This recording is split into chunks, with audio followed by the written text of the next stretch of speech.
Alors, le titre de l'homélie ce soir, « Oui, le dernier mot ».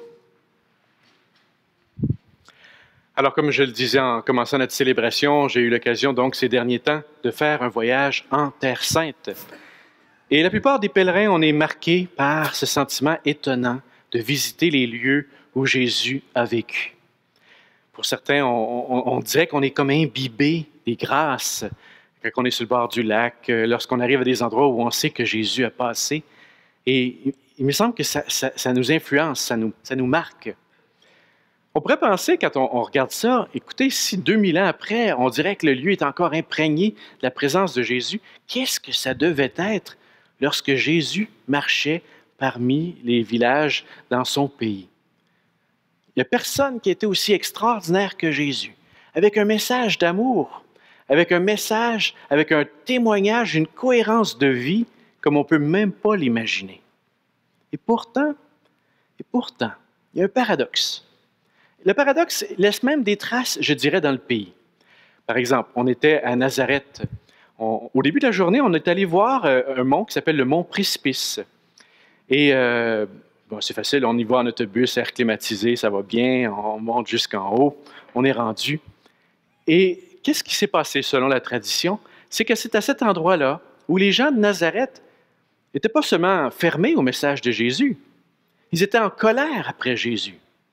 Et pire encore, ils voulaient le mettre à mort. La scène raconte que les gens ont monté sur la montagne et ils étaient prêts à jeter Jésus en bas. Alors, on a vu cet endroit-là et c'est un précipice. Alors, je pense qu'on n'aurait pas trop le goût d'être jeté en bas de là. La première messe que nous avons célébrée, le groupe, c'était à Jérusalem, dans une église qui s'appelle Dominus Flevit. C'est du latin. Ça veut dire « le Seigneur pleure ». C'est une église extrêmement belle qui est sur le mont des Oliviers, en face de Jérusalem. Il semble que Jésus aimait beaucoup aller sur le mont des Oliviers. Et cette église-là fait mémoire d'une scène où Jésus a pleuré en regardant Jérusalem. Il s'est dit, « Jérusalem, si tu avais accueilli quand le Seigneur est venu jusqu'à toi. » Et Jésus a été profondément touché. Comment ça se fait que les gens se sont fermés à lui? L'Évangile de ce soir nous montre encore une fois une scène semblable, où Jésus, nous dit le texte, fait des miracles et vit une grande sagesse. On pourrait se dire, mais voyons donc, qu'est-ce qu'il peut faire Jésus pour que les gens se mettent en colère ainsi? En tout cas, ils ne sont pas prêts à l'entendre. C'est son pays, hein? C'est l'endroit où il a grandi. Ils ne veulent rien entendre. Le texte nous dit qu'ils étaient profondément choqués à cause de Jésus. Bien, tout ça, moi, ce que ça me dit, ça nous dit notre capacité humaine à dire non. Et la bonne nouvelle qui va avec, c'est la capacité extraordinaire et toujours étonnante de Dieu de dire oui. Ce matin, j'avais une chanson en tête qui me venait, c'est les Beatles, la chanson « Hello, Goodbyes ». Ça dit « I say yes, you say no. You say why, I say I don't know. I say hello, you say goodbye. » C'est comme un jeu d'enfant des fois. Hein? Oui, non, oui, non, oui, non. Qui va avoir le dernier mot? Bien, dans notre foi, le dernier mot, nous savons que ce sera le mot de oui. C'est oui qui sera le dernier mot. Revenons un peu, si vous le voulez, sur cette capacité que nous avons, nous les humains, à dire non. Ça vient d'où, ça? Comment ça se fait? Comment pouvons-nous être capables de dire non à un si beau projet? Je crois qu'il faut le dire dans le fondement des choses. Dieu nous a donné un pouvoir extraordinaire, un don inouï que nous appelons la liberté. Dieu nous a donné la liberté. En d'autres mots, son beau projet, là, il ne nous oblige pas à le recevoir. On est capable, on a le pouvoir de le refuser. C'est quand même incroyable. Dieu nous aime à ce point qu'il ne nous forcera pas. Il nous laisse libres. Et la tradition chrétienne dit depuis des siècles que cette liberté, nous n'en avons pas toujours fait un bon usage. Le mot qui résume ce que nous pouvons faire de mal avec notre liberté, c'est ce que nous appelons le péché. Le péché, c'est en nous une capacité de fermeture inouïe. Et je pense qu'on en a fait l'expérience, vous, moi, n'importe qui, à certains moments dans notre vie. La capacité de notre cœur de se fermer, de devenir dur. La première lecture parlait d'avoir un cœur obstiné, un peuple obstiné. On est capable de se fermer, d'une fermeture incroyable. Pourquoi? On pourrait trouver différentes explications, mais il me semble que ça parle de notre humanité avec ses fragilités. On a probablement dans tout notre arrière-fond d'humain cette peur du manque. Cette peur qui fait qu'au lieu de voir l'autre comme un potentiel partenaire, on le voit comme un potentiel concurrent ou adversaire ou même ennemi. L'expérience de l'histoire humaine nous montre qu'on est capable de s'enraciner dans la fermeture à l'autre. Et la fermeture de l'un amène la fermeture de l'autre. Je pense que par rapport au projet de Jésus, ces peurs-là ont certainement joué. Peut-être aussi l'image de Dieu. Quand on a notre idée, notre manière de croire, quelqu'un nous parle d'autre chose, pas sûr qu'on est si réceptif. Je pense que Jésus était en avance sur son temps. Remarquez, ici, les gens, ils reconnaissent qu'il fait des miracles. Ils reconnaissent que Jésus a une sagesse. Qu'est-ce qui fait problème? C'est qu'on le connaît, ce Jésus. Il vient d'ici. On est prêt à avoir un Dieu lointain, un Dieu dans ses espaces à lui. Ce qui est dur à croire, c'est Dieu qui vient dans notre village. Un Dieu qui est même parmi nous, l'un des nôtres. C'est le mystère de l'incarnation qui est en cause ici. On veut bien un Dieu transcendant, un Dieu puissant, un Dieu lointain. Est-ce qu'on est prêt à ce que Dieu vienne? Et moi, je pense qu'on n'est pas de Nazareth, en tout cas, je ne pense pas qu'il y ait des gens de Nazareth ici, là. Mais je pense qu'on est comme les gens de Nazareth, nous aussi. Je pense que nous aussi, on a peut-être des fois le réflexe de dire, « T'es qui, Dieu? Qui es-tu pour venir nous déranger? On était quand même assez bien avant ta venue.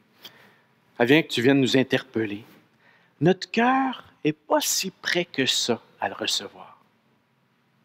Jésus est en avance sur son temps. Ça, c'est sûr. Quand on est en Terre Sainte, on ne peut pas faire autrement que s'en rendre compte. Son message transcende la capacité des gens de l'époque d'en voir toute la portée. D'ailleurs, on l'a mis à mort, Jésus. On n'était pas prêt à l'entendre. Et je dirais, des siècles et des siècles plus tard, est-ce qu'on a vraiment encore saisi? Est-ce qu'on est vraiment entré dans le message de Jésus? Je pense qu'on a encore bien du chemin à faire. Jésus est encore en avance sur nous. Je pense qu'il sera toujours en avance sur nous. Mais l'humain a donc un pouvoir de dire non, de se fermer. Mais la bonne nouvelle, parce que réjouissons-nous, il y en a une ce soir. Okay? La bonne nouvelle, c'est que notre Dieu ne se laisse pas arrêter par nos capacités à dire non. Nous avons un Dieu du oui. Et je dirais ce soir un triple oui. Un premier oui, un oui fondamental. Notre Dieu dit oui à ce monde. Il le crée, il l'aime, il le fait exister. Le texte de la Genèse nous dit, Dieu vit que cela était bon, que cela était très bon. On a un Dieu qui dit oui à ce monde. Il crée.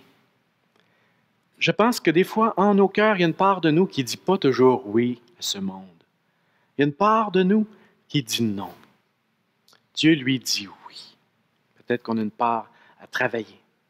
Dieu dit oui, pas juste comme de l'extérieur, hein, il crée ce monde. Il entre dans ce monde, il devient l'un des nôtres. C'est ce qu'on appelle, à nouveau, l'incarnation. Dieu, il vient parmi nous. Il ne fait pas juste à semblant. Il croit à la dignité de notre expérience comme humain, il la vit lui-même. Notre Dieu est un Dieu d'un amour extraordinaire. C'est ça que Jésus a voulu montrer par toute sa vie. Oui, je vous aime. N'ayez pas peur. Je suis avec vous. Tu es importante. Je suis heureux que tu sois là. On a un Dieu qui prend soin de ceux qui avaient été exclus.